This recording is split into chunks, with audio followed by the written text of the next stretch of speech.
Hello guys and welcome back to the channel. Today we are here for yet another episode of the McLaren driver career mode. Round number 4 today, Miami Grand Prix. As you can see in the background, we're doing some R&D upgrades as we go on.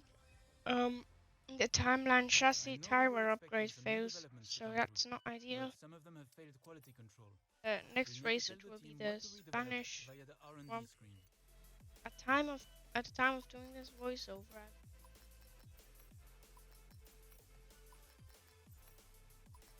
Um, that's definitely interesting. But yeah, I can see we're changing our engine completely, meaning we'll anyway start at the back of the grid.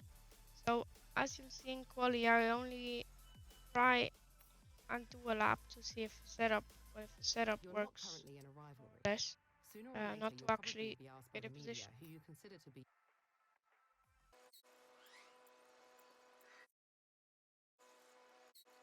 Skip the called Pirelli hot lap, and we skip we speed through practice, and we get a good amount of R&D points. Um, Lando gets 240 points, which is pretty good as we now head into qualifying for the Crypto.com Miami Grand Prix. Of course, first time featuring on an F1 game. The first time in real life as we see the big marina there. And yeah, like I said, there's no point running because we switch out our engine. You can see we go select setup, but we don't have one. So we AI are using, so we should be on straight line speed. But you can see heading on our first lap, well, basically it's an installation of hairpin going through the tightest section of the track. Then so far so good, but you can see we cut the inside curve a bit too much and invalidate our lap time. So we end up just pitting and retiring from the session. So we head into Sunday into the Grand Prix. Welcome to the Miami International Autodrome, home of the Miami Grand Prix. This exciting track circumnavigates the Hard Rock Stadium, home to the National Football League outfit, the Miami Dolphins. With great opportunities for wheel-to-wheel battles featuring 19 corners, 3.36 miles long, and expected average speeds of 138 miles an hour, the Miami International Autodrome will be sure to create lots of chances to overtake. Off the back of a fantastic qualifying session, it's time to see how our starting grid looks like for today's race. A fantastic effort from Charles Leclerc yesterday, and it's put him on pole. And a very happy Carlos Sainz will start second. Considering the rest of the grid, we have Verstappen, Perez, George Russell and Hamilton, Norris, Magnussen, Fernando Alonso and Valtteri Bottas, Mick Schumacher, Gasly, Esteban Ocon and Tsunoda, Stroll, Albon, Nicholas Latifi and McLaren, Vettel and Guan Yu Zhou. That's it then, it's time to go racing as we head down trackside for today's race. It's race day yet again, and joining me for a chat is Anthony Davidson. And our racers are certainly in for a rough day today. What will you be watching out for as they head into turn one? Well, the start of the race is always one of the most nerve-wracking parts. You have to hope that everyone is able to get off to a clean start, and this is possibly the trickiest part of the entire race. So many drivers in such a small space, and finding your braking point into turn one as well. It's a testament to the driver's skill that there aren't more incidents.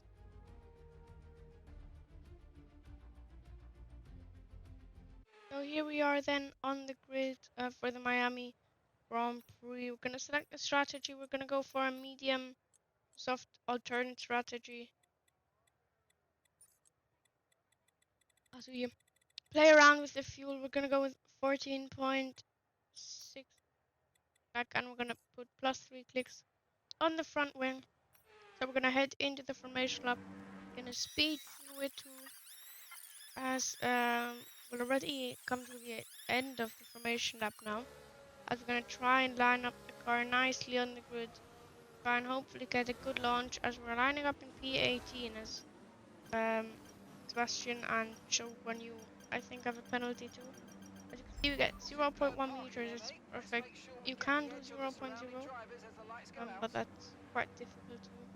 So here we go. Then we've got 1 light, 2 light, 3 lights, 4 lights, 5 red lights for the Miami Grand Prix, and it is lights out. We are underway for round number 4 in this driver career mode. Decent start considering we are mediums. As into turn 1, we go for a rather big lunge, although have the space and we don't really make much contact as we're alongside Esteban Ocon fighting for P13.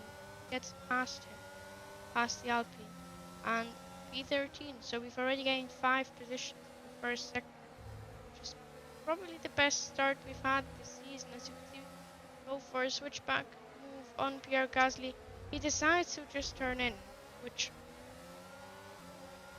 is really not ideal because you could see the time we lost.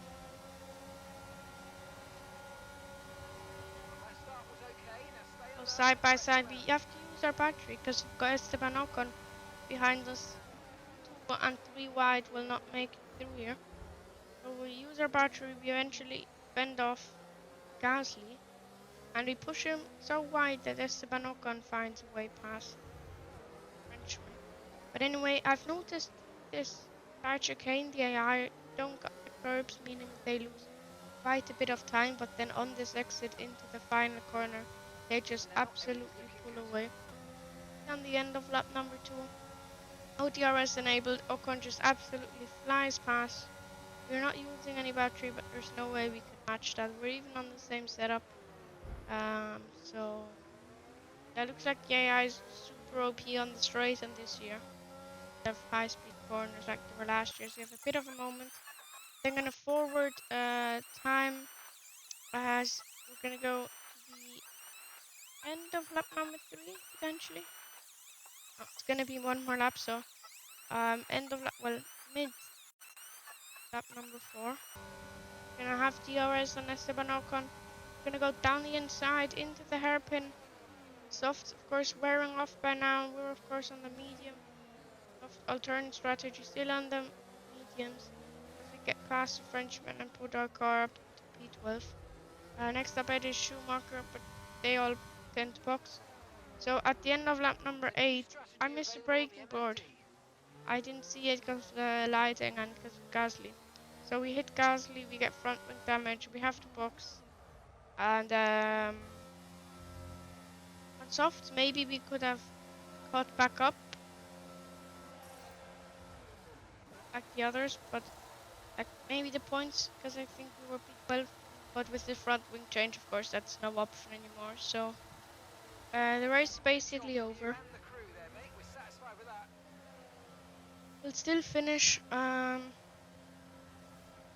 because you know doesn't want to drive on the first set of soft. Come out of the pit lane, we join just behind Lance Stroll, that is.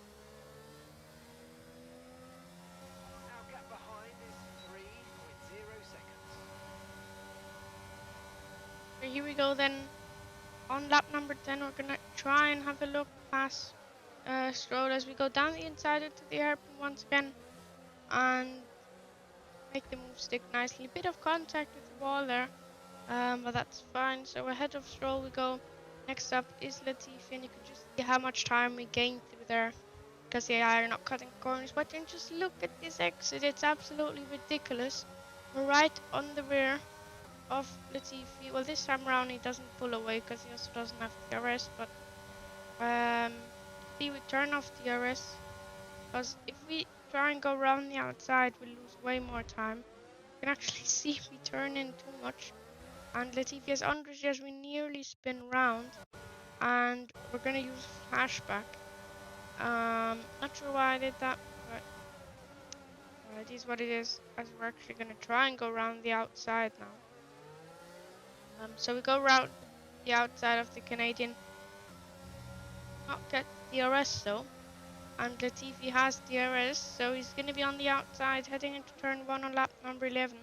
But we've got the inside line and the first soft tires, so way past the Canadian. Right now, as now we're in P16. skipping to the end of lap 14, we got a 3-second time penalty, and basically nothing happened. As Leclerc came home to win the race, and we're gonna cross the line in P16. Potentially could have gotten points. I feel like we had the pace, or could have had the pace, but unfortunately another race that really wasn't meant to be.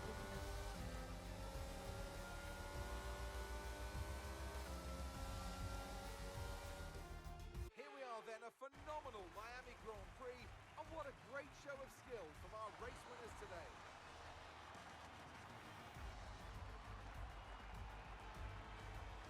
Tell me, Ant, how do they manage to achieve this win? Well, time management probably played quite a large role in the outcome of this one. As ever, it's not just about speed, it's all about maintaining that speed consistently over a stint, over a race distance. So being able to keep up the lap times while still being smooth on the controls and gentle on the tyres, that's really where the race was won today. Here come our winners now, a thrilling race and a tremendous effort by Ferrari. Their history is well known, so it's no surprise to fans the world over to see them come out on top once again.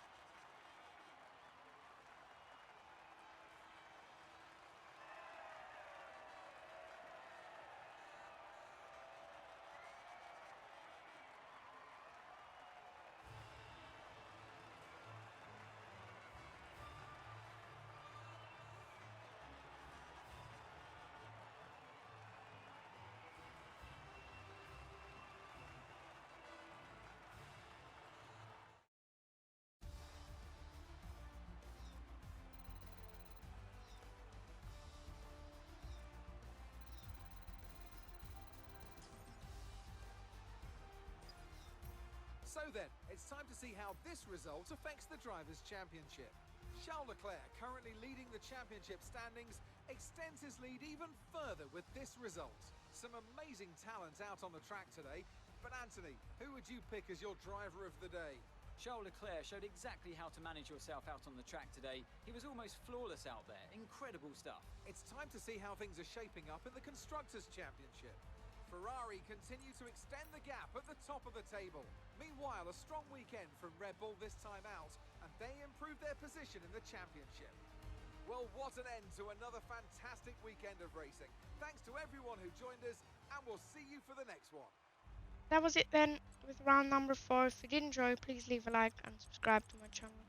Help me out with the YouTube algorithm. Next race will be Spain, hoping for a better result there.